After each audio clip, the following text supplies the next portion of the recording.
Bonjour, aujourd'hui je vais vous présenter une capsule pédagogique pour l'atelier intensif de la 9e année.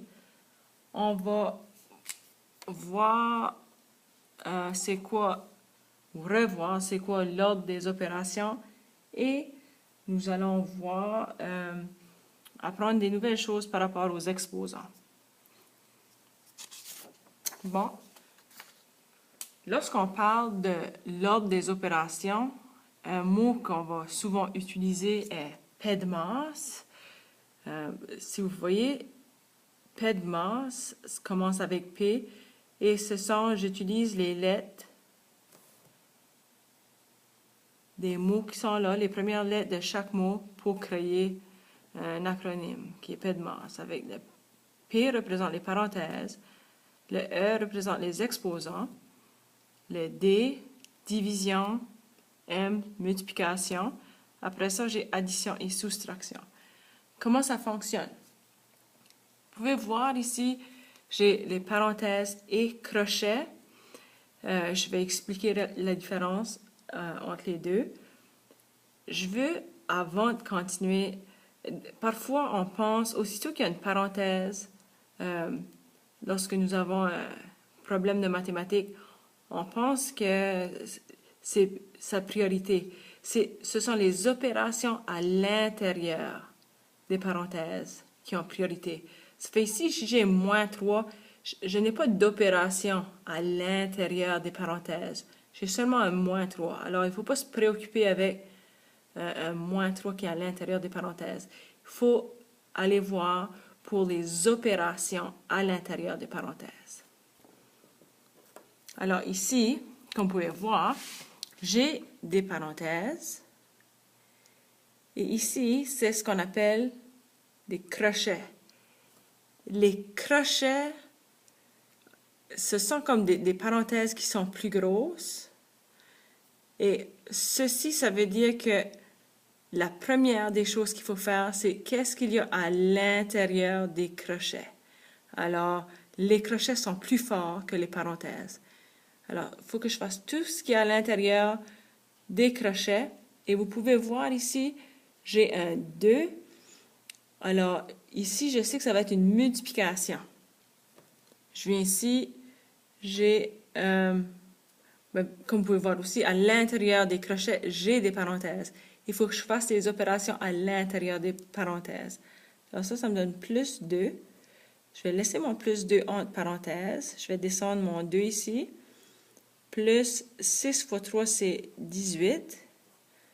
Alors, j'ai 4 plus 18. Mon 4, c'est parce que j'ai fait une multiplication là. Et ceci, ça me donne 22. Je vais mettre mon 22 entre parenthèses. Et ici, je vais descendre mon 2 ici, qui est à la droite. Ça fait que tout ce qu'il y avait à l'intérieur des crochets, lorsque j'ai fait les calculs, ça m'a donné 22. Et maintenant, je vais multiplier ça avec le 2 qui est là et ça me donne 44. Les exposants. Nous l'avons déjà appris, les exposants, ici, j'ai 4 à la 2. Ça veut dire que je vais faire 4 fois 4. C'est qu'on répète ici le 4 deux fois. Si j'avais 4 à la 3, ça serait 4 fois 4 fois 4. Et si j'avais 4 à la 4, 4 fois 4 fois 4 fois 4. Les divisions et les multiplications. Les divisions et les multiplications, ils ont la même force. Il n'y en a pas un qui est plus important que l'autre. Alors, si j'ai un problème ici où est-ce que j'ai des multiplications et des divisions, je vais regarder ou commencer à la gauche et je vais aller vers la droite. Et la première chose que j'ai ici, c'est une multiplication. Je vais faire ceci en premier, qui me donne 9. Par la suite, j'ai une autre multiplication. 9 fois 5, ça me donne 45. Et ici, j'ai ma division, 45 divisé par 9. Ma réponse ici est 5. La même chose s'applique pour les additions et les soustractions. Ils ont la même force. Alors, je regarde. Ici, j'ai une addition-soustraction. Je vais commencer à partir de la gauche et aller vers la droite. Moins 3 plus 6, ça me donne plus 3. plus 3 moins 5, ça me donne moins 2. Alors, ma réponse ici est moins 2. Les exposants. Vous allez apprendre de nouvelles choses. Premièrement, si on prend ici comme exemple, j'ai moins 2 entre parenthèses à la 4. Tout ça, là, le moins 2 à la 4, c'est ce qu'on appelle la puissance. La base, c'est mon moins 2. L'exposant, c'est mon 4. Et la forme exponentielle, c'est lorsque je l'écris sous cette forme. Ici, j'ai moins 2 entre parenthèses à la 4. Alors, je vais répéter mon moins 2 entre parenthèses 4 fois.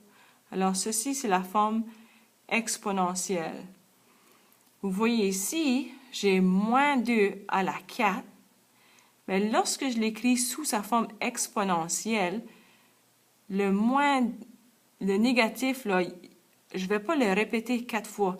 Ici, je le fais parce que c'est à l'intérieur des parenthèses.